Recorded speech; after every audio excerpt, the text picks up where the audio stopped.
All right, welcome back to this.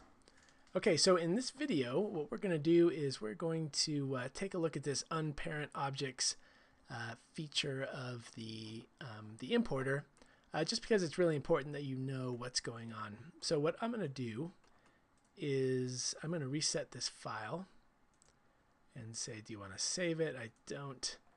Do you really want to reset? I really, really do. All right, so we can keep all our settings in here. That's okay. All right, so I'm going to manually import a file here and show you sort of the benefit of this this unparent object. So if I go to excuse me, the Max button and go to import, we have our list of files here in the data set, and the very first one I have is 8-leg jacket. An 8-leg jacket was created in another software program. Although it could have easily been created in Plant3D, it was not. And it was not so that I can show you this example of why not using Plant3D is a really, really bad thing. Well, okay, so sometimes you have to use another software. Let's face it.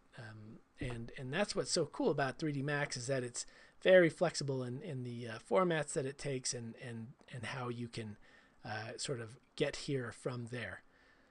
All right, so let's double click on this. Did you hate that? All right, so it brings up the import options again. First thing I see is that the drawing's in millimeters, and I want to rescale it back up to match our inches unit scale. So that rescale, that's good that that's on. Orient the normals, of course, and do all that other stuff. And maximum serves. Okay, let's try it. All right, so for all intents and purposes, this looks like a very functional model. It works. It's scaled correctly. I can click on it, and I can see that it has mesh objects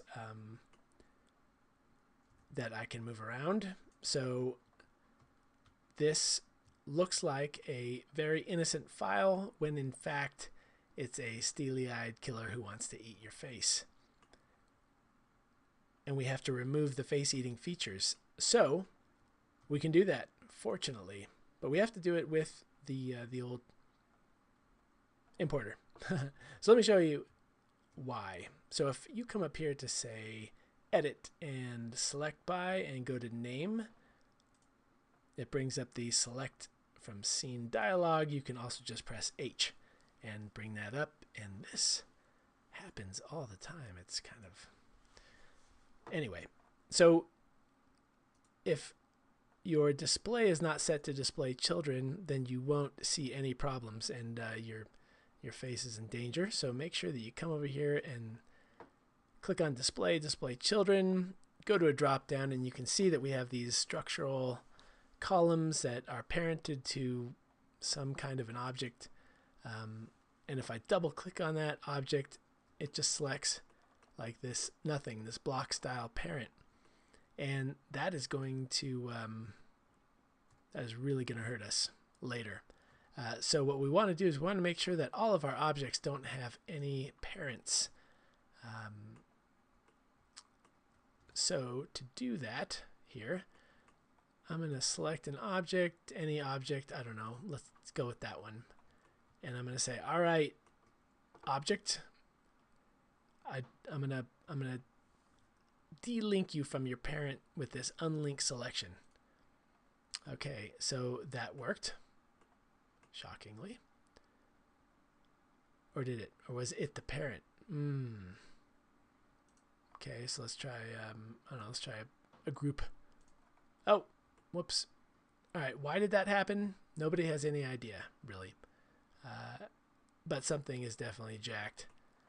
And if I try to do it the whole thing, it gets more jacked. So what we need to do is make sure that we import this with our handy-dandy importer tool here and see the difference. So, you know what I'm going to do? I'm just going to move that off to the side. I'm sure everything's cool with it. Not. Who says not anymore? And I'm going to go, let's see, leg. 2. Nope, don't want 2. I want 1. Dataset. Yeah, I forgot the name. Okay. Let's go jacket. Let's go Jack.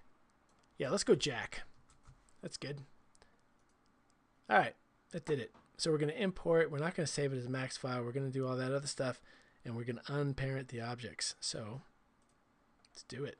And that's good. All right, so here we have old object, and here we have new object. So if I unfreeze all and I come over here, I can see that, let's just select the good guy. Control I to select the invert, delete the old bad guy. And if we press H again, we can see that there are no parent issues happening, that everything's cool, and no splines either. So this is now a very happy, safe, non-face eating model. So that's very, very important. I know this kind of took a long time to get there, but I really need to emphasize to you that you pay attention to that parent-child relationship and get rid of it, because it's going to cause lots and lots of problems as you move on. Maybe in the beginning it won't, because you're not trying to do anything, I won't say cool, but I'll say, fancy. But you don't even have to get that fancy before it starts, eating. So anyway, pay attention to that, because it's killer. So next, what we're going to do is going to start getting into the fun stuff. Finally, is we're going to light the viewport, add a sun object, and start making things fancy. So thank you very much, and we'll see you in the next lesson.